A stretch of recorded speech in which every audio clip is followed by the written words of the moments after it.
Good evening, everyone. We are delighted to welcome Dr. Mahesh Naik, Sir, Assistant Professor, Department of Basic Science and Humanities, SVKM, NMIMS, Mukesh Patel School of Technology, Management and Engineering, Parle, West Mumbai.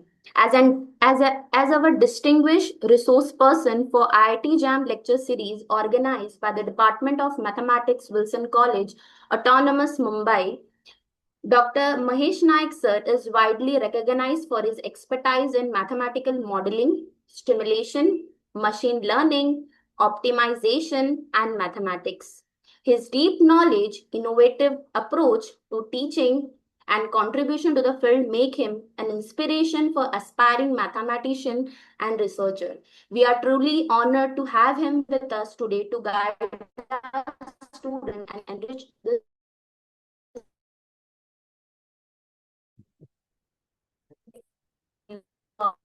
look forward to an engaging and intellectually session by him. We extend a warm and respectful welcome to you, sir. Thank you so much. You can start. Is my screen available? Yes, sir. It's visible. Yeah. So let's begin. The topic that I'm supposed to take is matrices, and from the syllabus of IIT Jan, we have this section 3, which is based on linear algebra and algebra, of which I'll be taking up the part of matrices. Okay, so let's begin with.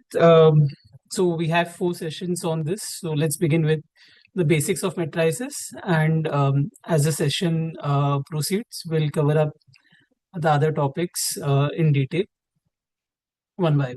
So let's begin with the definition of matrices. So as you all know, a matrix is a rectangular representation of numbers. Okay, so ideally represented with the help of square brackets. So let's say we have an element here, maybe 1, 2, 5, 6, 7, 8. Okay, so this rectangular representation is denoted as a convention with the help of capital letters. Okay, and the horizontal structures here are called as rows. Okay, and the vertical ones are the columns. So the matrix will be identified with the help of its rows and columns, and the number of rows and columns would define how many elements will be placed into a matrix. So in this case, there are 2 rows and there are 3 columns. So we can define order of the matrix, which also specifies the number of elements in the matrix. So in this case, the number of rows is 2, number of columns is 3. So this is equal to 6. So there are 6 elements inside the matrix. So if the number of rows is m and if the number of columns is n, we define the order as m cross n. Moving ahead, if we have a matrix which has equal number of rows and columns, so let's take an example of a matrix with 3 rows and 3 columns.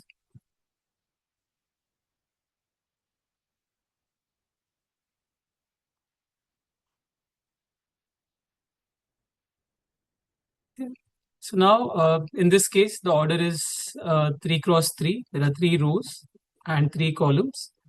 Okay. Moreover, we can just go through some conventions. So the elements in this, so this is a matrix which is also termed as square matrix because the number of rows and columns are equal. Moreover, the diagonal from left to right, which is also called as the principal diagonal. Okay. So this is a principal diagonal.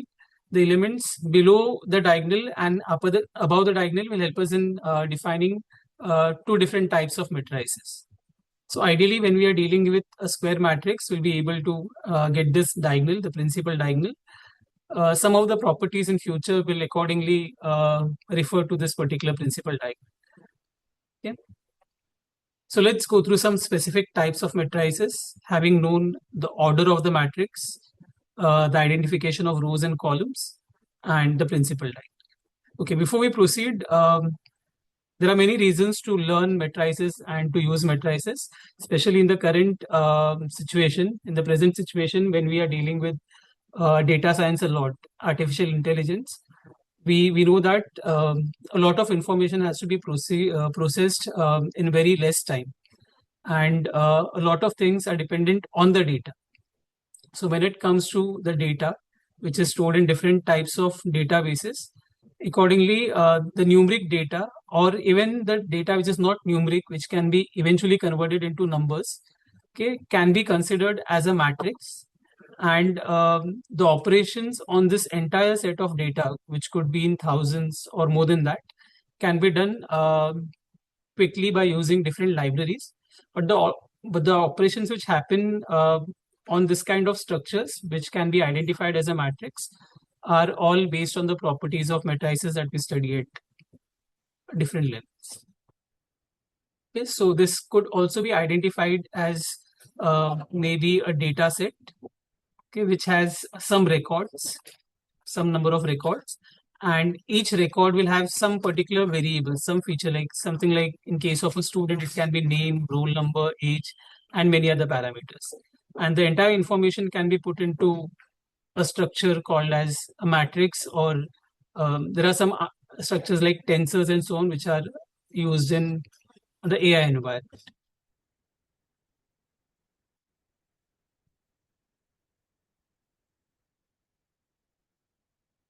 Am I audible clearly? Yes, sir.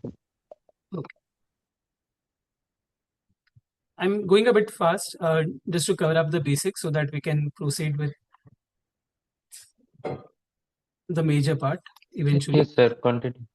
Yes. So moving ahead, as we have seen the order of the matrix and the principal diagonal, let's look at matrices which will have only zeros below the diagonal. So let's look at matrices which are square matrices. Okay, and let's assume we have the elements of the type A11, A12 up to A1n, A22, A21, A22, A2n, lastly AN1, AN2 up to ANN. So each of this element here, that's Aij, where I refers to the number of the row, J refers to the number of the column. So in this case, I is between 1 and n, and J as well is between 1 and n. Okay, and the number of elements that we have altogether is n cross n. So that's n square. Now, since the number of rows and columns are equal, I can talk about the diagonal, the principal diagonal.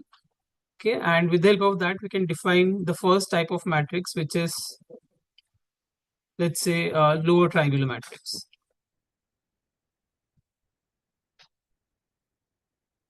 So a matrix in which the elements above the diagonal are all equal to 0 will be termed as lower triangular matrix. Similarly, we can have an upper triangular matrix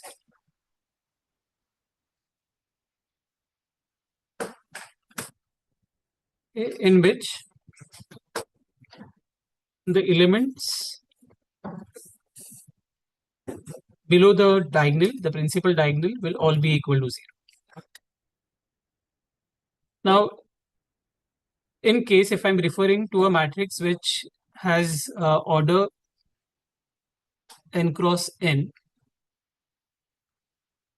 so if I'm referring to a matrix which has order n cross n, okay, then I can actually talk about how many elements will be the part of this particular matrix. So if you look at a proper square matrix here, the order was n cross n, the number of elements is n square.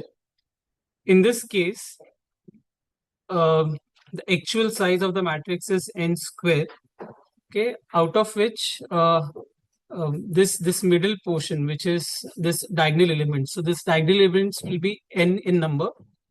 Okay, so if I'm trying to find out the number of elements into a lower triangular matrix, it will be n square, okay, minus n, and since we have only half of the part, accordingly Divided by 2. 2, yes. So that would be the size, that will be the number of elements into a lower triangular matrix, and same goes with upper triangular matrix.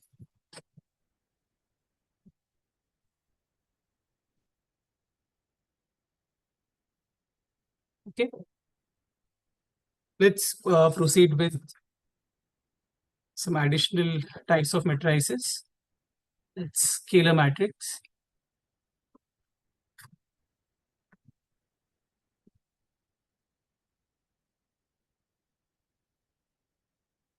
So if A is any square matrix, in the matrix of the type Ka, where K is a real value or K is a real value, so this Ka would be termed as a scalar matrix. Okay. Can have a diagonal matrix. So a matrix in which we have only the diagonal elements.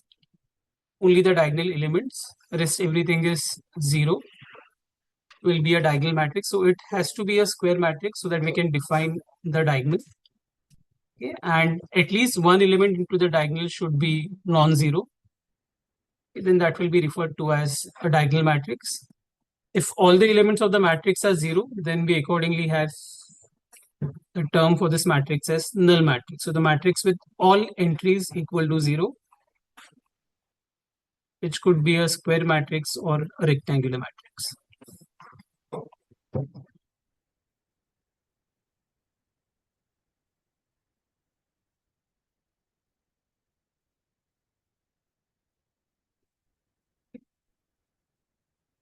So let's talk more about square matrices.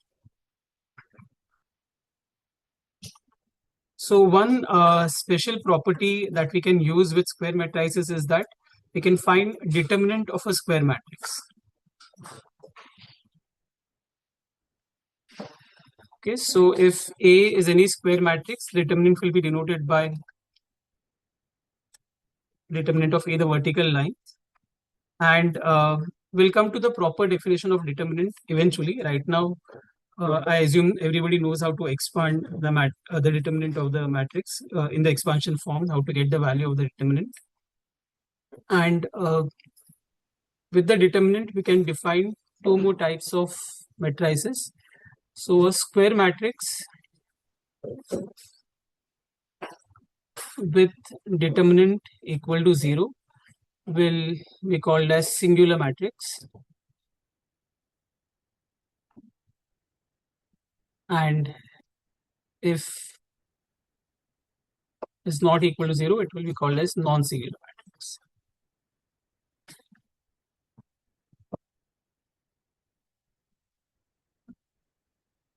Also, assume the multiplication of the matrices, addition, subtraction, multiplication of the matrices is by default known to everybody.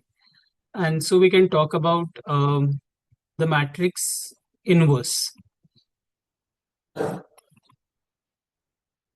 So A inverse will exist only if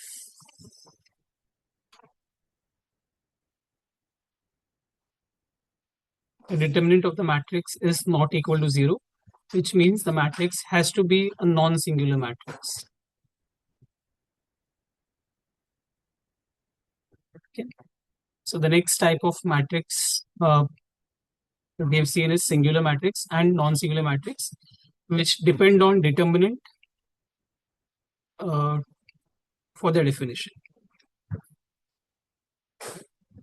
Okay. Moving ahead, let's talk about something called as periodic matrix. So anybody is aware of periodic matrix? No, sir. This is first time. Okay.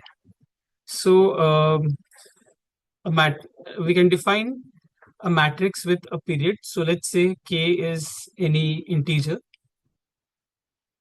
Okay, and if A raised to K is equal to I, then this K will be referred to as, will be termed as period of the matrix.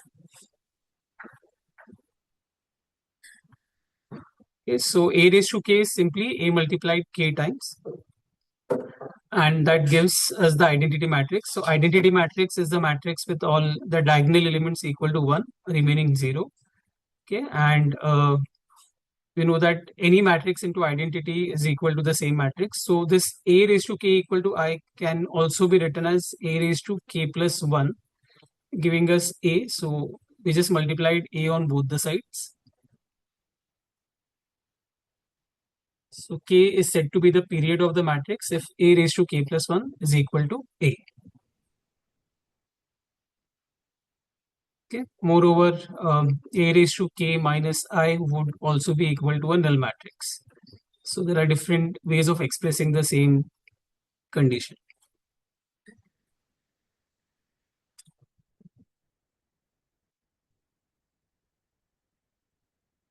Okay, so let's look at a small example based on this. That is, suppose we have a matrix M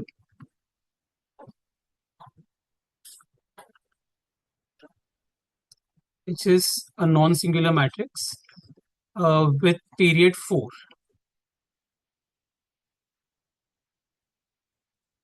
Then what will be M inverse? What will be the inverse of this matrix?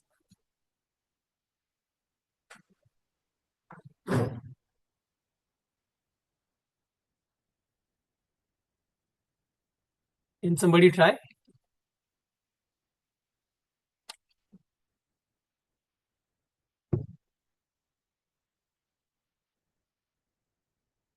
M is a non-singular matrix. So with that we mean the determinant of the matrix is not equal to 0. And it is a matrix with period 4.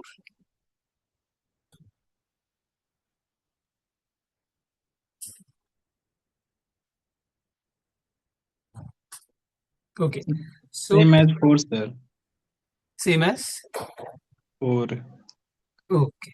So let's look at it. M is a non-singular matrix, so we have determinant of M not equal to 0. The period of matrix is given to be 4, which means M raised to 4 is equal to identity. Okay, by definition. We are looking for M inverse. Okay, so let us multiply both the sides with M inverse. You know that matrix multiplication, the order of the matrix multiplication should be accordingly taken care of because it is not commutative. So I'm multiplying with M inverse both the sides. And I know that M inverse exists because it is non-singular. So the left hand side will be M cube. Okay, and the right hand side will be M inverse. So in this case, or in fact, if the matrix is of period n, we can conclude that the inverse of the matrix will be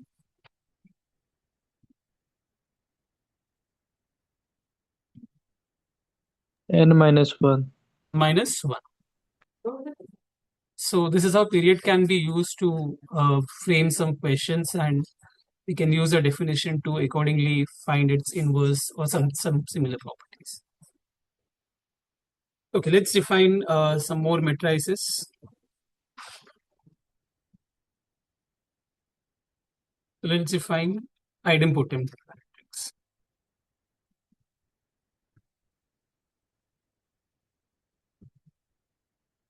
Okay. So a square matrix such that the square of the matrix is itself accordingly will be termed as an idempotent matrix. Okay. So in this case, can we decode what is the period of the matrix? 2. Period of the matrix? That 2. So 1, sir. 1. Yes. So period of the matrix will be 1 because if we multiply with A inverse on both the sides, we'll have A equal to I. So A raised to 1 is equal to 1. So this is called as the period. So period is 1. What type of matrix will A be? Can we try to find out that? Can we talk more about what is the type of this matrix A just by looking at the definition of idempotent matrix? The identity matrix. Yes. So that will be one option. So let's take A on the other side. Okay, so we'll have 0 on the right. Taking out A common, we'll have A minus I, okay, equal to 0. And so we can say A will be equal to a null matrix, or A will be equal to an identity matrix. Okay.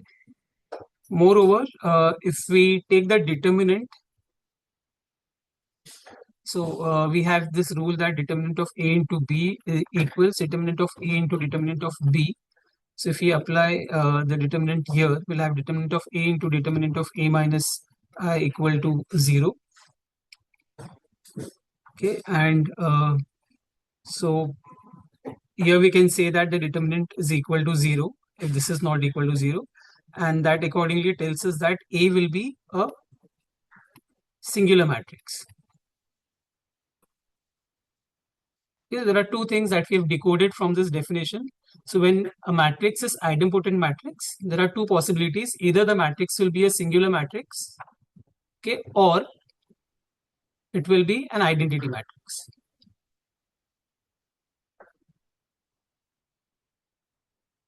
Okay, so all idempotent matrices, we can talk about them. They will be either I or a singular matrix, and the converse is of course not true. A singular matrix is not always an idempotent matrix. We can give a counter example which will very easily check if the determinant will be equal to 0, but A square will not be equal to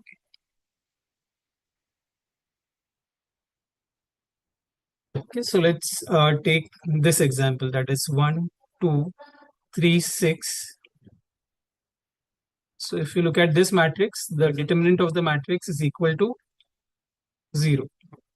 But if I go for A square, which is 1, 2, 3, 6 into 1, 2, 3, 6, matrix multiplication will give me 6, which 14.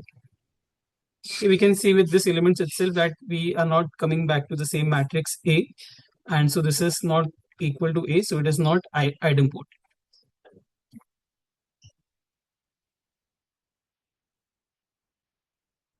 Is this clear? Yes, sir. Let's proceed towards nilpotent matrix.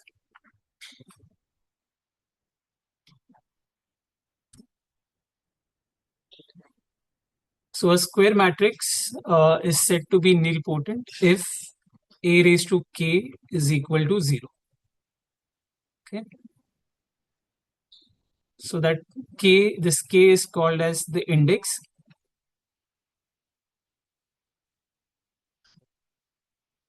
So here in this case, again, we can try to decode some properties of this type of matrices, the nilpotent matrices.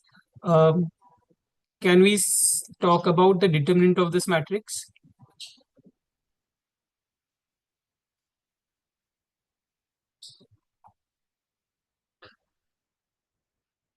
A raised to K is 0, which means A multiplied K times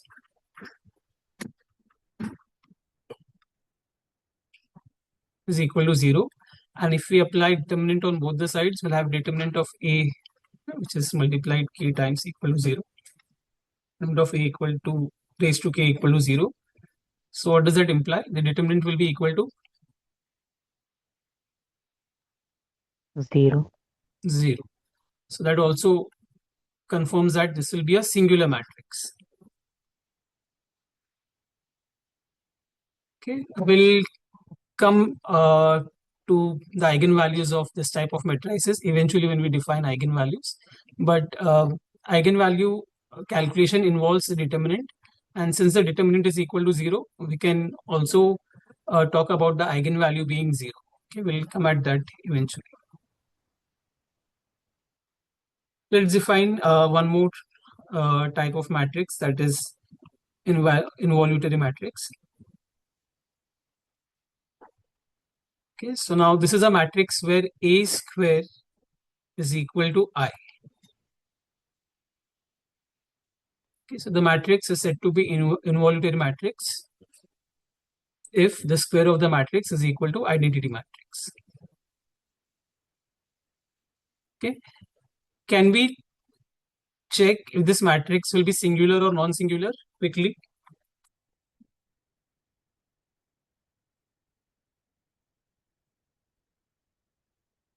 So for singular or non-singular, we want to know the determinant of this matrix. Okay, so if I take determinant of this matrix, so it's A into A equal to I, which means determinant of A into A will be equal to determinant of I. Okay, so this will be determinant of A square. And what is determinant of identity? 1. 1. And so the determinant of the matrix will be equal to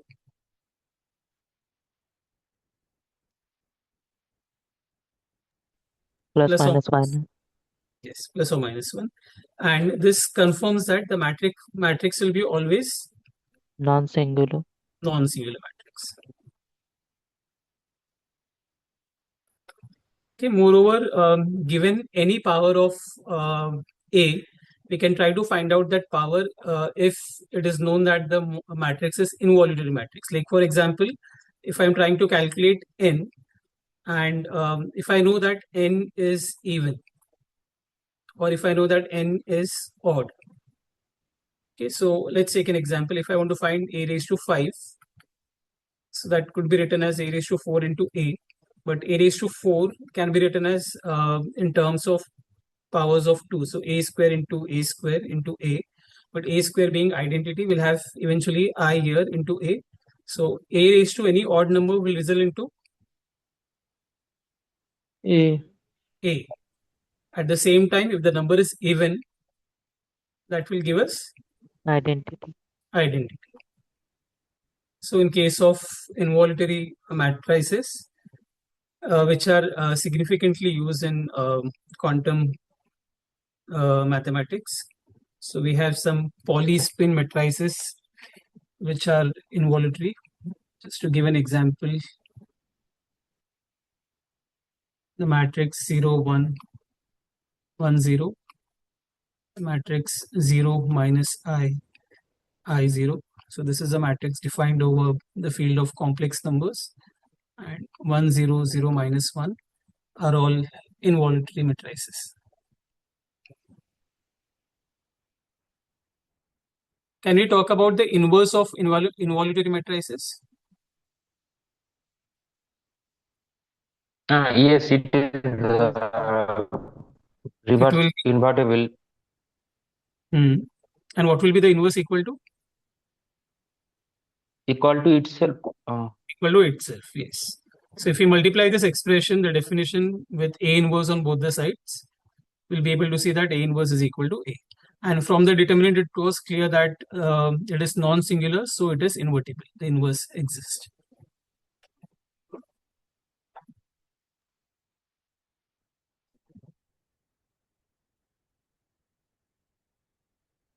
Okay. Okay, sir. Yeah. Sir, So if you have talked the matrix before, I am disconnected due to both network. I am rejoining by now, and I am seeing from nilpotent matrix and involuntary matrix. Have you talked on the something hmm, others matrix? hmm. I'll just quickly go through the Okay, okay, screens. okay, sir. Before this, I spoke about idempotent matrices. Yes, yes. Is A square equal to A? And before that, we saw this question of matrix with period 4, and we wanted to find M inverse. So Yes, period, sir. Periodic function, periodic matrices. you were there. What is Ah, what is periodic matrices? So look at this lower part. A matrix is said to be of period k if A raised to k is equal to I. So k is the period of the matrix. Okay, Okay. okay, sir. Fine. Okay. So now that we've seen this, some types of matrices, let's take a question.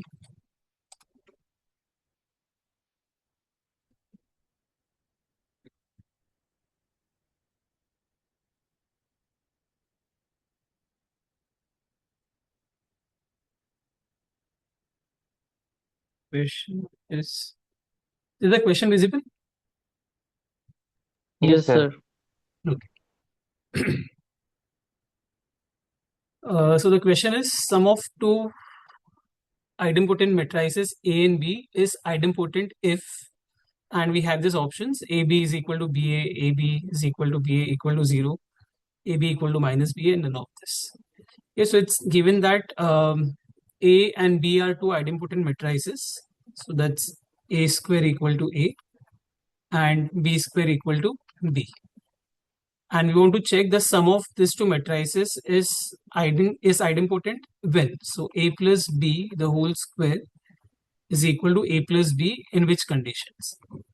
Okay, so let's try to expand this left hand side. So that expansion will give me A plus B into A plus B. Matrix multiplication being non-commutative always, we cannot use the formula of A plus B the whole square. So this product will result into A square plus AB plus BA plus B square, which is equal to A plus B. But it's given that A square is equal to A because A is idempotent matrix. So this is A, this is AB plus BA plus B square is again B equal to A plus B. And we can cancel out B and A from both the sides, which gives AB plus BA equal to 0. And so AB equal to minus BA is the condition required for the sum to be idempotent. Okay, so that's AB equal to minus BA.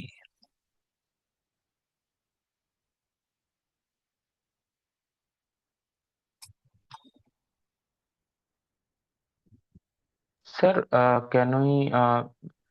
we have seen in the abstract algebra, because sum of two idempotent element always produce a idempotent element if the underlying structure is commutative.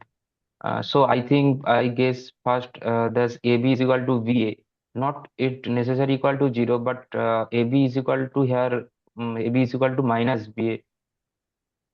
I think first seeing this question, AB is equal to VA, it should be the answer. But here, after calculation, I have understand whatever calculated. But See, in that case, we'll have to look at the type of elements that goes in the matrices. So over which field the matrix is defined. okay, sir.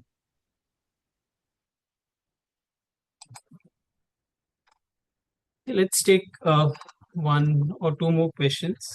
So these are questions which had appeared in the exams before. Okay.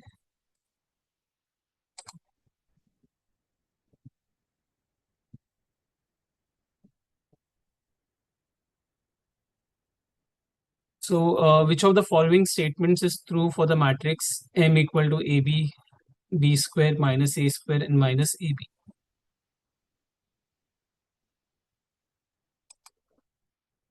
So in any case, we can see that since the options are related to idempotent, which requires A square to be known, then it is talking about involutory. Again, A square has to be known. Then we have periodic matrix, which requires A square, and nilpotent matrix of index 2 will also require calculation of A square. So we will have to calculate M square in this case, which is M into M. And so it will be AB, B square, minus A square, and minus AB.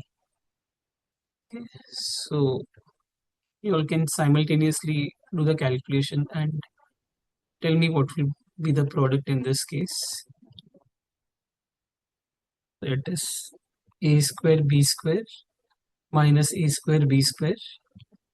So AB cube minus AB cube, and that is minus A cube B. It's null matrix. So it's a null matrix. It's AB cube. So it's a null matrix. So we have M square equal to 0. So what is the conclusion? Nilpotent matrix of order 2.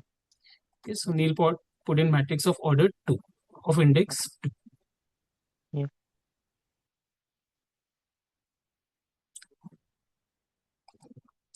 let's take one more question of this type, and then we'll proceed to some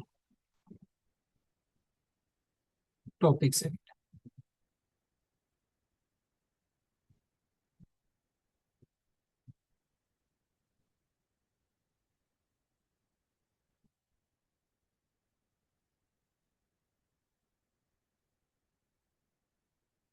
That's the question. We have a matrix which is consisting of 1 tan of x minus tan of x and 1, and we want to find the determinant of A transpose into A inverse. We would be touching on the properties of determinants eventually, but some of the very basic properties are determinant of A into B is determinant of A into determinant of B, and determinant of the transpose of the matrix is equal to itself. Okay, so using this and also the determinant of A inverse when it exists is equal to 1 upon determinant of A. Okay, so we want to find the determinant of A transpose into A inverse. So by observation, can you all figure out what exactly will be the determinant of A transpose into A inverse? So it will be determinant of 1. will be 1. exactly. So without even calculating, we can say that the determinant of A transpose is going to be determinant of A into 1 by determinant of A, which is equal to 1.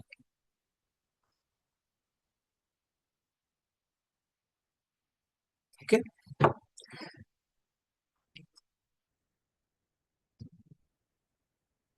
Let's proceed to trace of the matrix.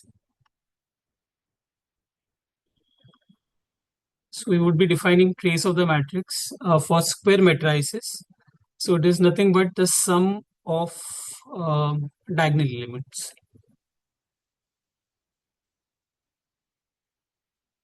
It's very much useful in decoding a lot of properties of the matrix, okay, and has connection with the eigenvalues and so on of the matrices.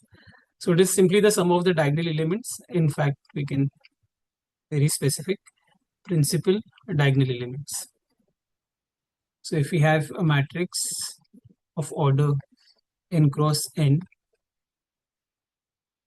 we can say that the trace of the matrix is equal to the sum of all aij's or aii's, let's say I going from 1 to n.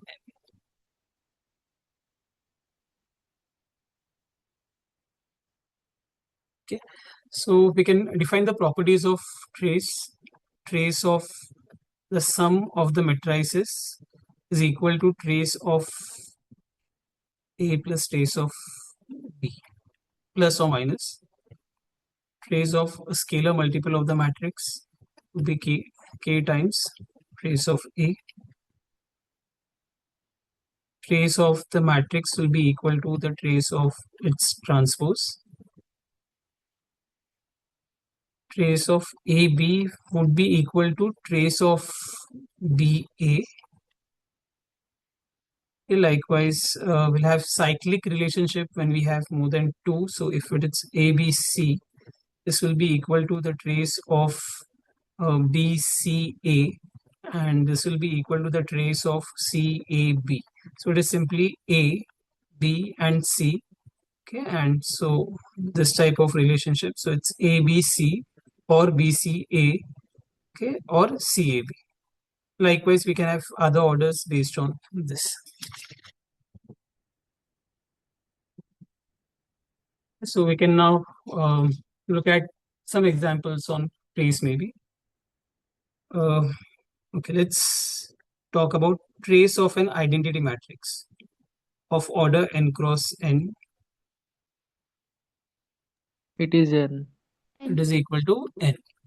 So if I is of order n cross n, the trace of identity matrix will be equal to n.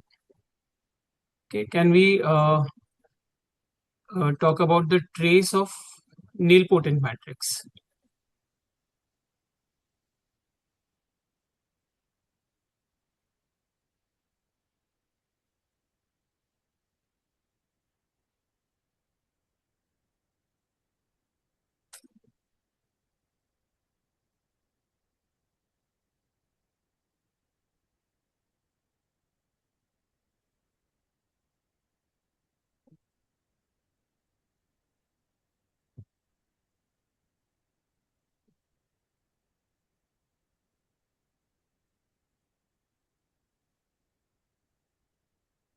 Yes.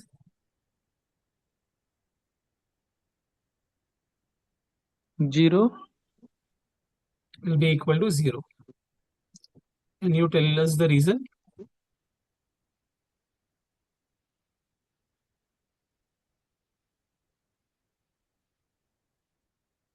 Let's assume there is a Because sir, trace of A, if we apply this formula, trace of AB is equal to BA, then trace of if we put B equal to A, then trace of A square is equal to trace of A whole square. From that, in important matrix, trace of that matrix raised to the power index is equal to 0, and trace would be the then equal to 0. will that give us the trace as equal to 0 of nilpotent matrix? Let's take a nilpotent matrix of index 3 or maybe index 2, and we want trace of A square. But we know that this matrix uh, is nothing but 0 itself. Okay, and this will be trace of A into A. Okay, we don't have any property which talks about A into A. I mean, product of the matrices. No, because it is only tells about the commutativity of these commutative property of Yes. but not yes. So I am thinking wrong. Okay, I'm thinking. Okay, so we'll come to the part of rank eventually, and then we'll try to understand this why the trace of the nilpotent matrix is equal to 0. Okay, also the trace of idempotent matrix is equal to rank of the matrix. So even that, yeah, So there is a result that all the eigenvalues of a nilpotent matrix are 0, correct. and the trace of any matrix is equal to the sum of its eigenvalues. Yes, exactly. So we can conclude that the trace of nilpotent matrix is equal to 0. Correct. We can do that. Yes. So that is one way of proving that the trace of a nilpotent matrix is 0. Okay. So we'll come to this also for the idempotent matrices when we look at the definition of the rank eventually. Okay. Before that, let's take one small example which was asked in the entrance exam based on trace.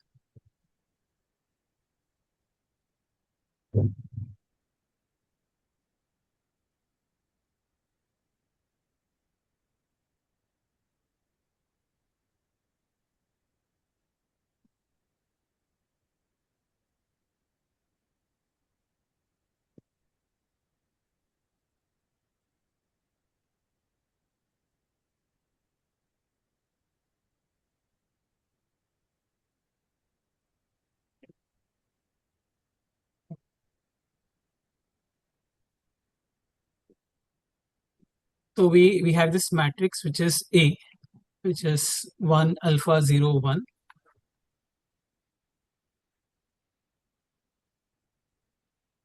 Okay, and it's given that alpha is positive, and we want to find the sum of this infinite series which is given by trace of A plus trace of A square, trace of A cube upon 3 plus trace of A raised to 4 upon 4. Okay, so now in this case, we can say that trace of A is equal to 1, 2. 2. sorry, 2. Okay, sum of diagonal lines. Now let us look at trace of A square. So trace of A square would be the trace of this matrix which is multiplied with itself. Itself, That's I think A square is equal to A square is equal to, with the itself matrix. yes. So the matrix is the same. That's 1. What is it's the same matrix, right? Yes, sir. Okay, and so the trace is equal to 2. Likewise, we can go for A cube, and we have seen that in case of the definition of involuntary matrices, in fact. Okay, so likewise, we can have trace of A cube, which will be A square into A, but A square is the same matrix. So again, that will produce the same matrix, giving the trace of A cube as equal to 2. Right? So looking at this, we can define this infinite series, which is nothing but, so the trace of the matrix is equal to 2,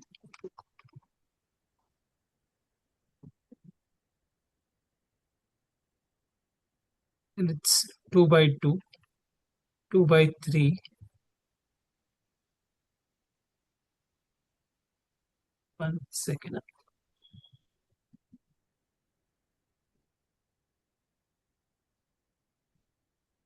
Is the product coming out to be 2?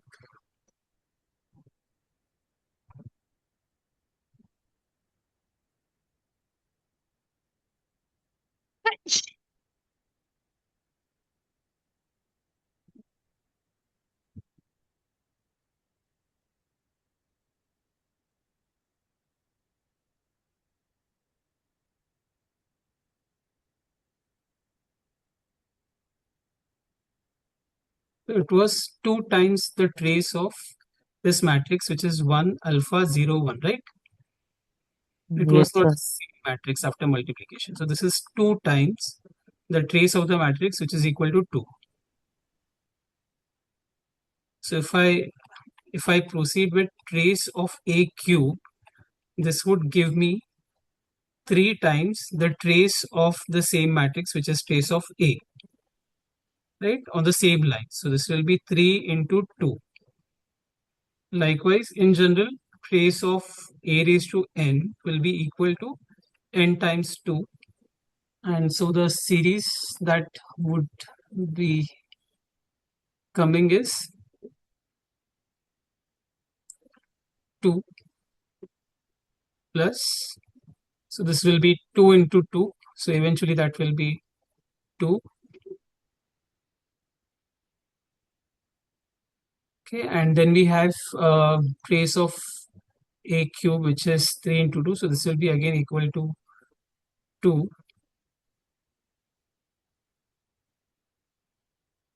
One second, I'll just check. Is it coming out to be 2 every time?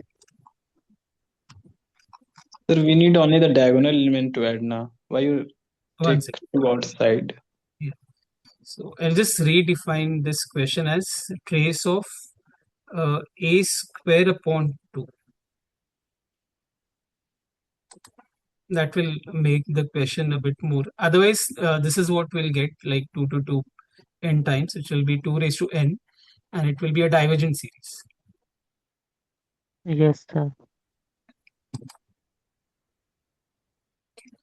If I define another series, so let's say I define a trace of A plus trace of A square by 2 square, trace of A cube by 2 cube, and likewise.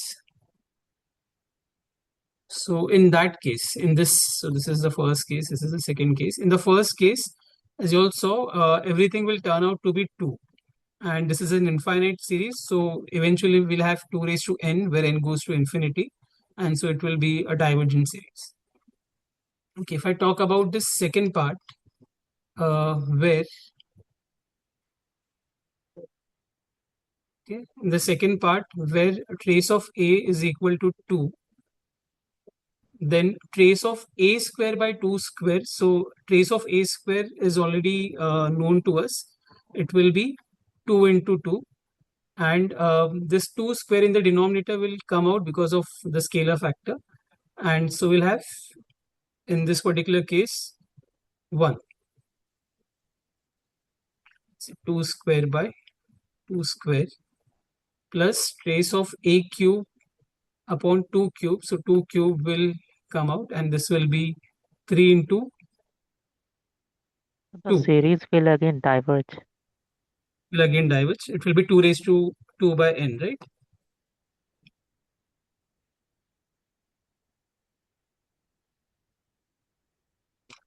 series will diverge in that case. We just take this.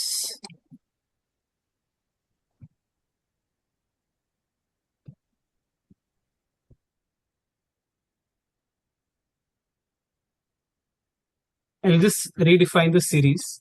It is not required that the series should always converge, but just to understand what more we can do with this, let me define a series of this type. Trace of A plus trace of A by 2 plus trace of A square by 2 square plus trace of A cube by 2 cube, and so on. Then in this case, let us see what is the outcome. So since we have seen that trace of A raised to n is going to be what was that, n into 2, right? That is 2n. So using that, this will be 2. This will be upon 2 trace of A, which is again 2. This is trace of A square, which is 2 square by 2 square.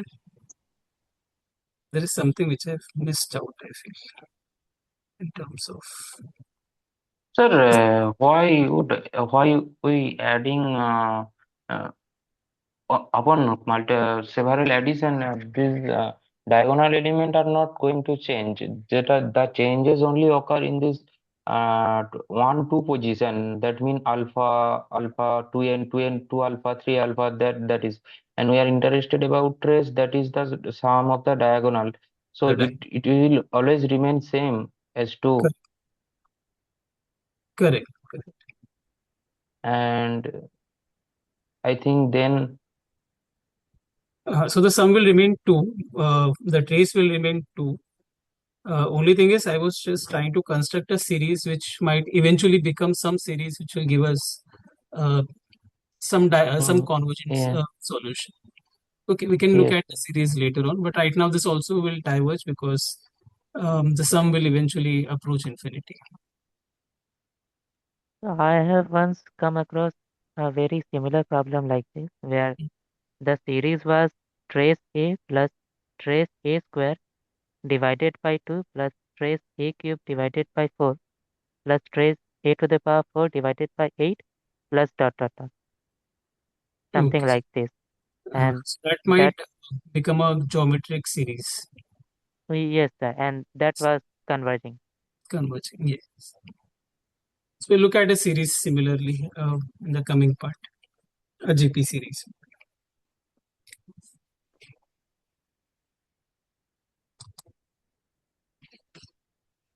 So moving ahead, let's talk about symmetric matrix and skew symmetric matrix. So we know that for a square matrix, if the matrix equals its transpose, it will be a symmetric matrix. And for the skew symmetric matrix,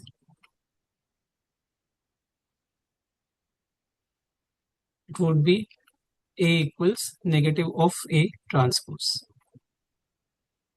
Okay, so here in this case, A is equal to A transpose, symmetric matrix. A equal to negative A transpose is the skew symmetric matrix. Can we find the number of independent elements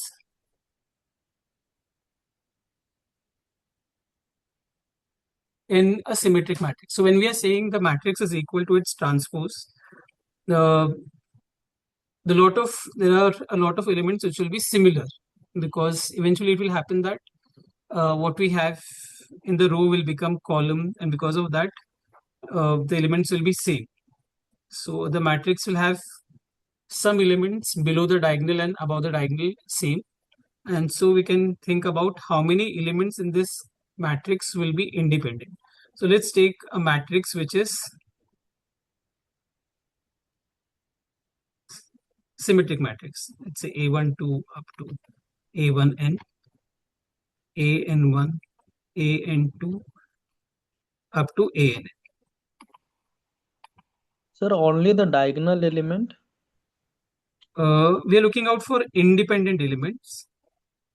Okay, so diagonal for sure. So we'll have n diagonal elements if you are dealing with n cross n matrix. Okay, but there'll be more elements where we have a choice, like this A12 will be equal to A21 will be equal to A12 eventually. So we have Aij equal to Aji, okay, for I not equal to j. Right? So n elements will be independent for sure, but moreover, elements either below the diagonal or above the diagonal will also be independent. Or Okay, sir. okay, so how many elements in total? Total number of independent elements that we can have into a symmetric matrix will be n plus. We saw in the first part how many elements we have into a lower triangular matrix. N square minus n by 2. Yes. So this many elements will be accordingly independent elements into this set.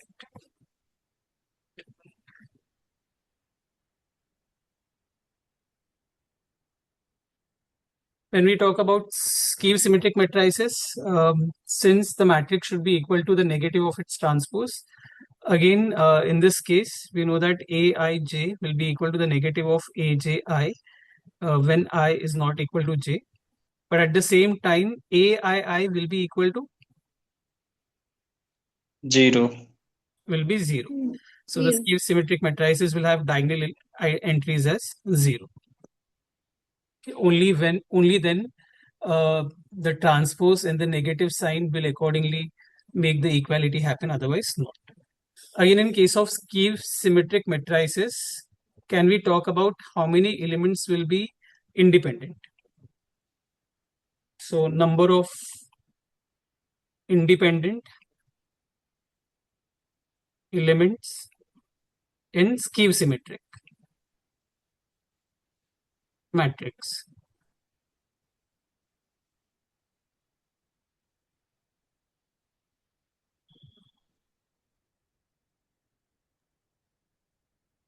It will be n square minus n by 2 plus 1.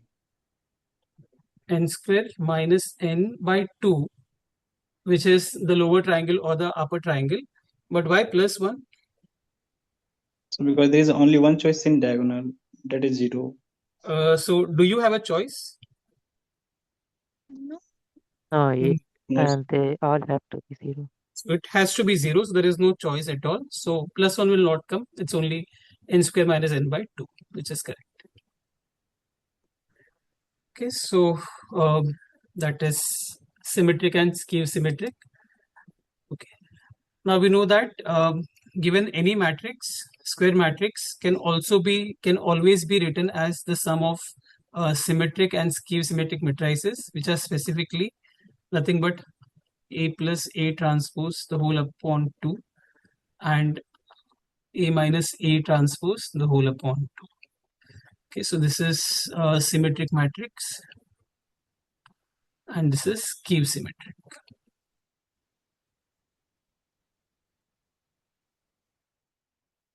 Okay, so we can use this property to accordingly express a given matrix into the sum of skew and symmetric matrices.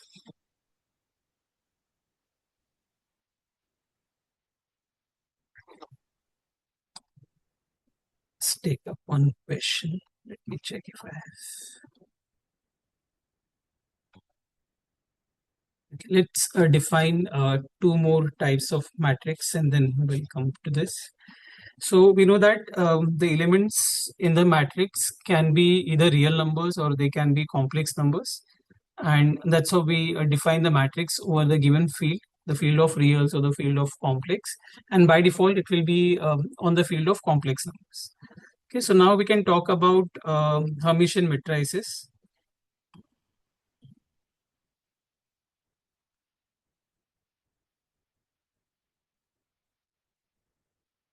Okay, so in case if the matrix is defined over complex numbers, the field of complex numbers, then we can talk about the operation A theta, which is nothing but the transpose of the complex conjugate So what we can do is, of the matrix A, we can find the conjugate of all the elements, which is nothing but the conjugate of complex number, which reverses the sign of the imaginary part, and then we can take the transpose of it, which will give us A theta. Okay, and if A theta is equal to A, okay, then we can accordingly term the matrix as Hermitian matrix. Okay. There is a notation star asterisk sign, which is also used in place of theta, or even in some cases the dagger notation is used to denote that. On the same lines, we can have skew Hermitian matrix. Okay, which should satisfy A theta equal to minus A. Okay, just to take an example, let's check if this matrix A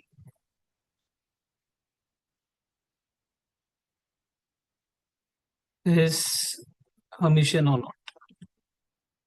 Okay, so the first thing that we'll do is we'll find the conjugate of A, which would be 2 minus I, 0 and minus 3I.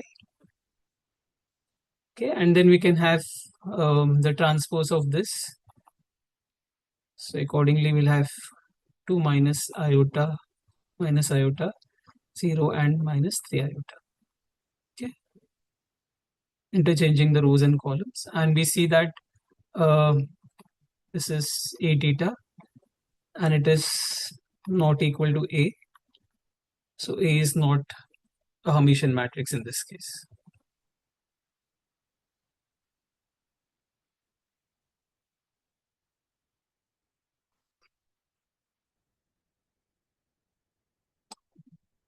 Let's take one more type of matrix, which is orthogonal matrix.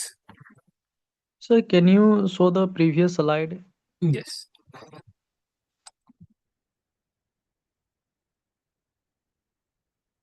And sir, previous of this slide.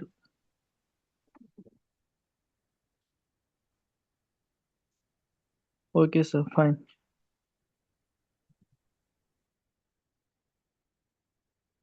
Let's define orthogonal matrix. Okay. So the matrix is said to be orthogonal if the product of A with its transpose, okay, or the product of transpose with itself is equal to an identity matrix. Okay. Also, on the same lines, we can define a unitary matrix, where the definition is similar, but in place of transpose, we have A theta. Also, A theta into A should produce I for the matrix to be a unitary matrix. So some properties can be commonly seen in both. So in this case, orthogonal matrix, can we talk about what will be the determinant of A? Orthogonal matrix will have what determinant? The non-singular matrix. It will be a non-singular matrix, yes. Then determinants should not equal to 0. Determinant will not be equal to 0. But what exactly will they be?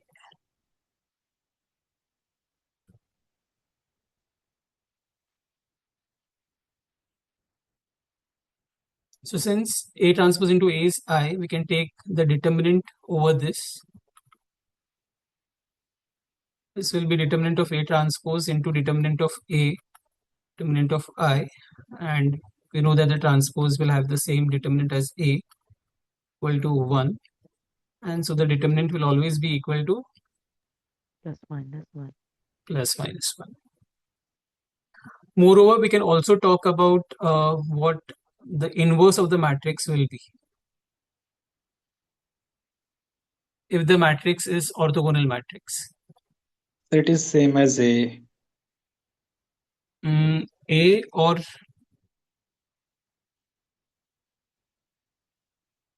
So say A transpose. Will be A transpose. So A transpose into A is equal to I, post multiplying with A inverse.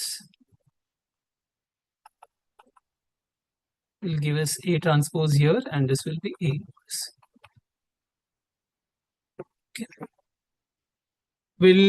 Okay, so when the matrix is orthogonal, we know that the determinant will be positive or negative 1. The inverse will be its transpose. Moreover, if we multiply two orthogonal matrices, the product is also going to be orthogonal. Okay, the rows are mutually orthogonal. So if we multiply two rows, so when we talk about rows, each row will be a vector. Okay, and so this vectors will be orthogonals, which means the dot product will be equal to 0. They'll be mutually orthogonal. So in case, okay, let's take a question on this.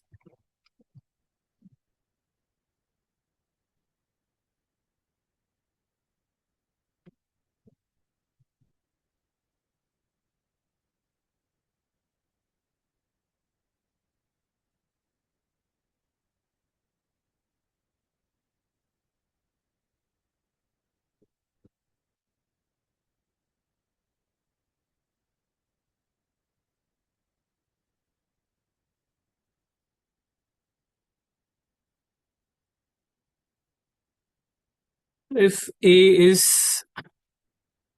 this matrix, it's given that ABC is equal to P.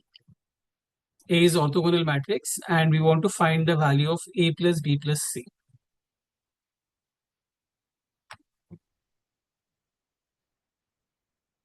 Okay, so since it is an orthogonal matrix, one of the property is that the rows are mutually orthogonal. So we can accordingly have the products of those two be used, which can be used. So what we know is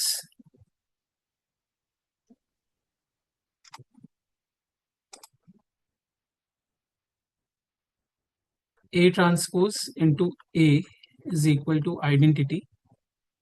A transpose would be A, B, C, C, A, B, and B, C, A, with A which is A, B, C, and B, C, A. Let's multiply the first row with first row, which gives us A square plus C square plus B square. On the right hand side, since we have identity, would be 1 0 0 0 1 0 0 0 1. So the first entry, multiplying row with column should be equal to 1.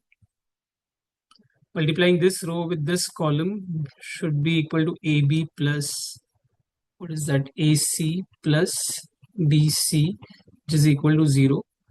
Let's look at the third one also, that is AC plus BC plus BA equal to 0. Okay, and we want to find the value of A plus B plus C. This is what we wish to find. So what we can do is we can take the square of this. Okay, and what will be the square of this? So A A square plus square B square plus C square plus 2 into AB plus 2 BC plus 2 CA. So that's A square plus B square plus C square plus 2 times AB plus BC plus CA. Okay, and we have that AB plus BC plus CA. Okay, so what do we remain with?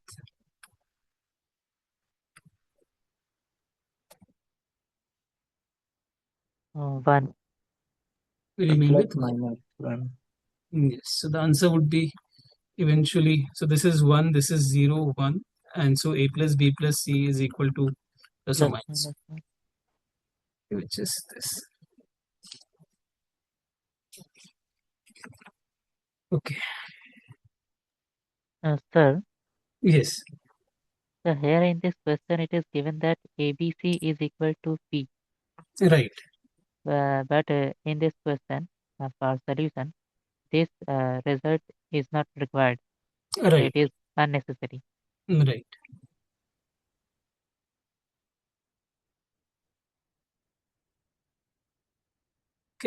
So that was only to think about that particular term, and ABC term didn't appear at all in any part, but the question can be framed in such a way which might involve the triple product, I mean the three terms also. So something else can be asked on the same lines. Okay. Okay, so I think we'll stop here. Tomorrow we'll take some more questions on unitary matrices, and then we'll proceed towards rank, properties of rank, and then slowly we'll go to eigenvalues, and then properties of determinants and so on. Okay, and system of linear equations.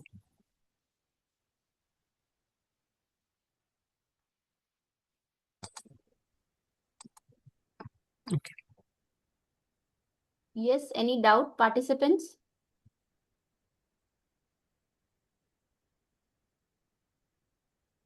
Okay. Thank you so much, sir, for your valuable time and efforts. I Okay. think we can wind up now. Thank you so much. Bye. Good day. Thank you, sir. Thank you. Thank you. Welcome. Thank you, sir. Welcome. Bye.